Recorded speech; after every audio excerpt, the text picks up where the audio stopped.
times women who talk to me about sugar addiction, about my sugar-free recovery program, tell me that they are very baffled by that. They feel like they have this sort of will to harm themselves, what they call I self-sabotage with food. And it baffles them because they, in other parts of their lives, are very conscious about doing good for themselves, and it's very important to them to be healthy and happy. And all of a sudden, when it comes to the food, they have this like self-hate and self-sabotage. I take a very different view about those behaviors when it comes to sugar addictions and food addiction. You see, the place in our brain where addiction occurs is in the more automatic parts of our brain. The place where we want a happy, healthy, long life, and where we do those conscious actions to make that a reality, come from the conscious parts of our brain. So sometimes what happens is the voice of our addictive brain gets very loud. And the voice of our addictive brain says, "Woo, we remember that felt good. Let's do it again." Without even thinking about the consequences. But here's the thing.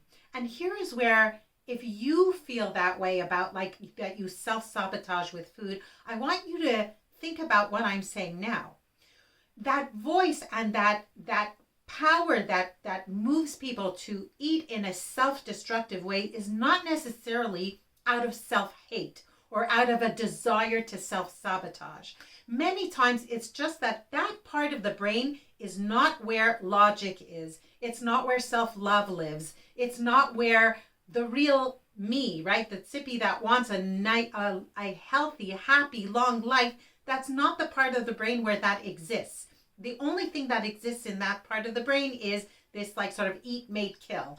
It feels good, let's do it. So it's not about a desire to self-sabotage, rather than it's just not a part of that dialogue.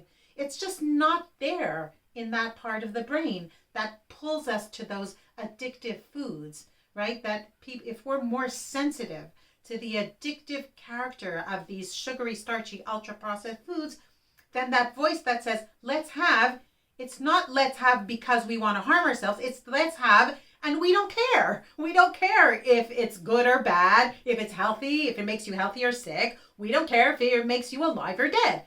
We want it, period.